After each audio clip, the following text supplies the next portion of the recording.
கோயிலில் அர்ச்சனை பண்ண தேங்காய் கொஞ்சம் இருந்தது. இது நான்வெஜ்ஜுக்கெல்லாம் யூஸ் பண்ண மாட்டேன். இதை வச்சு ஏதாச்சும் ரெசிபி பண்ணலான்னு சொல்லிட்டு கோகனட் பர்ஃபியும் கோகனட் கோவாயும் பண்ணியிருந்தேன். இந்த ரெசிபிஸ் இப்போ எப்படி பண்ணுறதுன்னு பார்க்கலாம் வாங்க. முதல்ல தேங்காயை சீவிட்டு மிக்ஸி ஜாரில் சேர்த்து நல்லா தட்டி எடுத்துட்டேன்.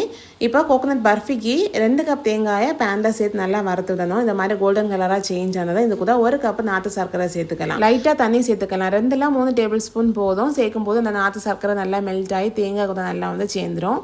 இது கூடவே 1/2 டீஸ்பூன் போல் ஏலக்காய் தூளும் சேர்த்துட்டு ஒரு பேனை ஹீட் பண்ணி 1 டேபிள் ஸ்பூன் நெய் சேர்த்துக்கலாம். இதில் கொஞ்சமாக முந்திரியை தட்டி சேர்த்துருக்கேன்.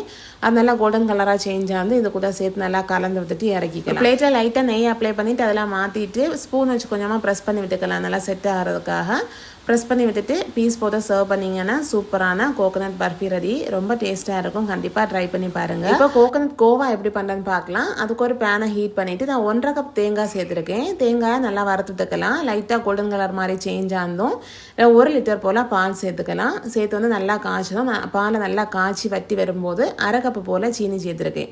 சேர்த்து நல்லா மிக்ஸ் பண்ணிவிட்டு ஒரு 1/2 டீஸ்பூன் போல் ஏலக்காய் தூள் சேர்த்துக்கலாம். கூட 3-4 டேபிள் ஸ்பூன் நெய்யும் சேர்த்து நல்லா மிக்ஸ் பண்ணி விட்டுட்டு இறக்கிக்கலாம். இது ஒரு பிளேட்டுக்கு மாற்றிட்டு கொஞ்சமாக பாதாம் இல்லைன்னா முந்திரியை சாப் பண்ணி வேணால் மேலே சேர்த்துக்கலாம். சேர்த்துட்டு சாப்பிட்டீங்கன்னா சூப்பரான கோகனட் கோவா ரெடி. இந்த கோகனட் ரெசிபிஸ் பிடிச்சிருக்குன்னா கண்டிப்பாக ட்ரை பண்ணி பாருங்கள். தேங்க்ஸ் ஃபார் வாட்சிங்.